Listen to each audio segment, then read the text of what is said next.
Uniform civil code लाने की तैयारी में जुटी केंद्र की बीजेपी सरकार को एक और पार्टी का समर्थन मिला है। शिवसेना के उद्धव ठाकरे गुट ने भी समान नागरिक संहिता का समर्थन किया।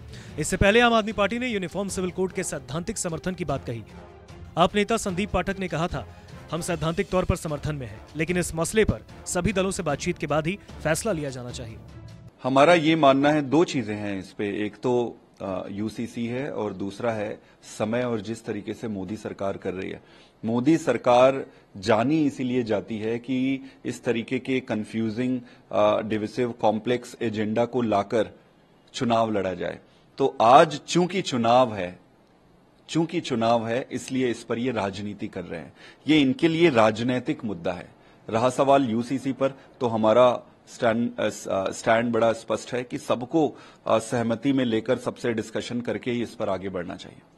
अब जानकारी मिल रही है कि उद्धव ठाकरे गुट ने यूसीसी के समर्थन का फैसला किया है।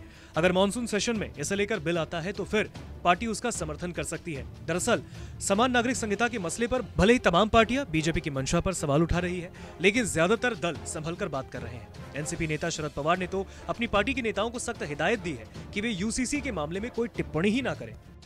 एनसीपी चीफ को लगता है कि वो इस मामले में बीजेपी सरकार के साथ नहीं जा सकते और अगर खिलाफ बोले तो उसे ध्रुवीकरण हो सकता है। वहीं उद्धव ठाकरे गुट के लिए ये मसला वैचारिक है। वो हमेशा से समान नागरिक संहिता का समर्थन करती रही।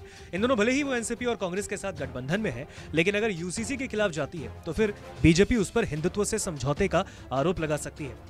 ऐसी स्थिति में उद्धव ठाकरे गुट किसी भी तरह से अपने खिलाफ परसेप्शन नहीं बनने देना चाहता। यही वजह है कि उसने समान नागरिक संहिता के समर्थन का ही फैसला किया है। हालांकि दूसरी तरफ संजय राउत इन दावों पर अब बस इतना ही कह रहे हैं कि वो इस मुद्दे पर कानून का ड्राफ्ट आया भी नहीं है, तो ऐसा फैसला तभी लिया जाएगा जब कानून का ड्राफ्ट आएगा।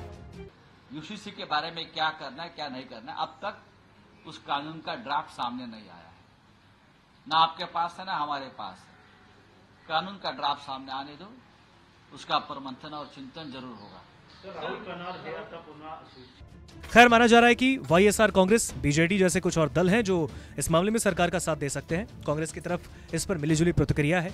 ज्यादातर नेता यही कह रहे हैं कि वो इस मामले पर संसद में चर्चा के बाद फैसला करेंगे, लेकिन बीजेपी हिंदू मुस्लिम के बीच चुनावी फायदे के लिए दरार डाल रही है।